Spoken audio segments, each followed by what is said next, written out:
Hello, my name is M.W.Burnette. I am a home studio producer, songwriter, and recording artist, and this is my video diary.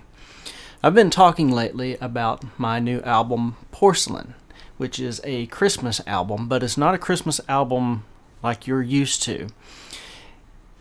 It's a pure rock and roll album. There are no references to snow or reindeer or presents or any of those other sort of Americanized references to our cultural expression of Christmas.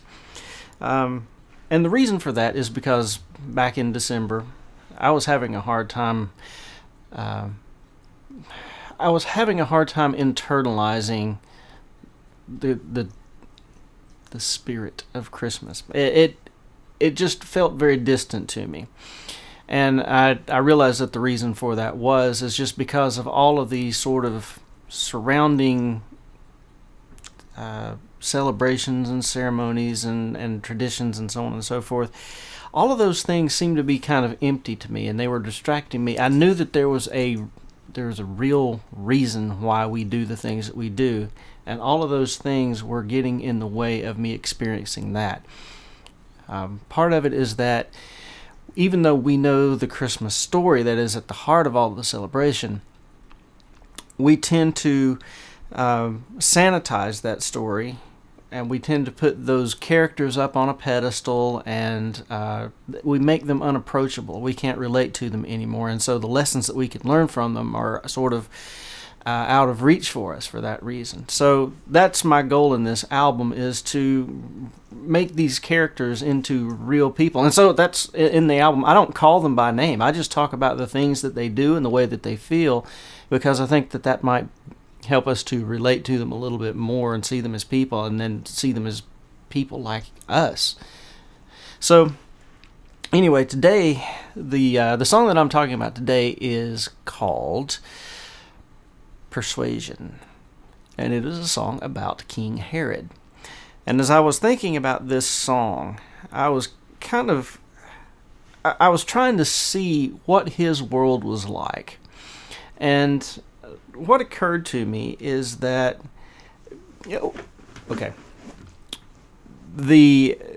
what I thought was the heart of the lesson. What can we learn from King Herod about our world today? And what I took from it was that our understanding of power and God's understanding of power are very, very different. We see power as having the ability to control other people and give them orders, and to have money, have our own possessions and our own authority be secure, those kinds of things, to be protected against whatever sort of dangers might arise. That's what our version of power sort of feels like. But God's version of power is a lot different. We see power being very prestigious and haughty, famous, up on display, whereas God's version of power is humble. It's servant. It is servanthood. Powerful people in God's kingdom are servants. They're not rulers. And this is a theme that kind of recurs throughout this album, but particularly in this song, Power of Persuasion, because this whole song is told from Herod's point of view, and he's narrating sort of his story. And he says that even though he's surrounded by people who have to obey his orders and who are afraid of him, even though he has the power that he can control life and death, he can order their death at he can pick out people and order their death. He has that sort of authority. But all of that power is superficial, and it's contingent on him continuing to please Rome, because he has people who are in authority over him. So his authority is delegated. It's not anything inherent in him. He doesn't have the power to accomplish all of these things himself. He simply has the power to give orders to other people who will then go out and carry out those orders. So he doesn't actually do anything with his own hands. He tells other people to do it. And his ability to issue those orders doesn't come from him of his own merit either.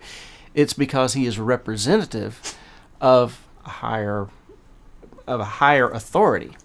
And at any moment in time, that higher authority could just decide to take his power away from him. So it's all very tenuous to him. You see my dog? She's helping me out here today. So anyway, where was I on that? So yeah, Herod's power is very tenuous.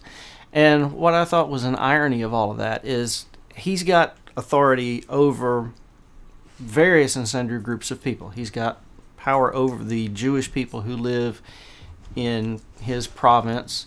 He's also got authority over different law enforcement and military assets and so on and so forth, and various social agencies, that kind of thing.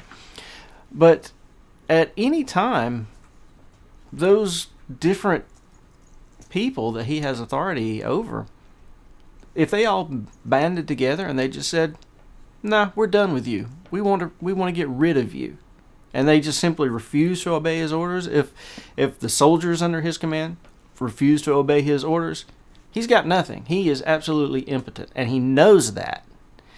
And that's kind of the irony, is while he is the person with the nominal power, the actual power is within all of these people that he controls.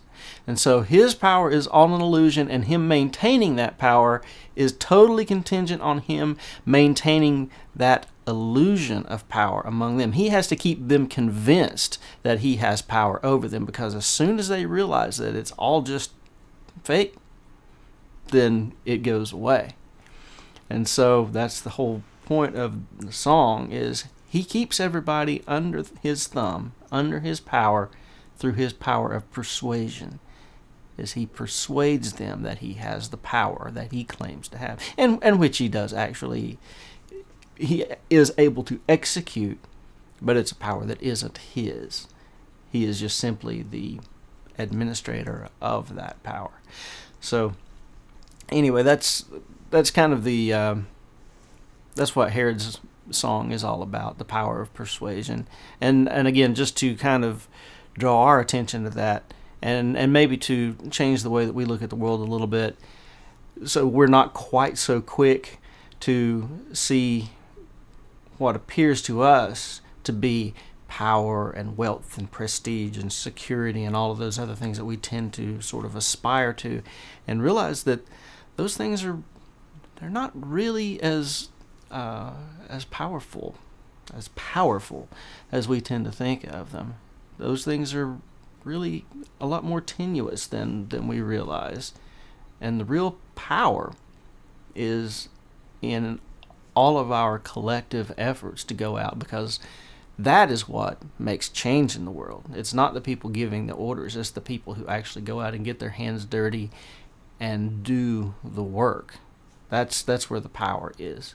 So anyway, I think that's something for us to keep in mind, and I'm going to stop talking now. So thank you for paying attention, and I'll see you next time.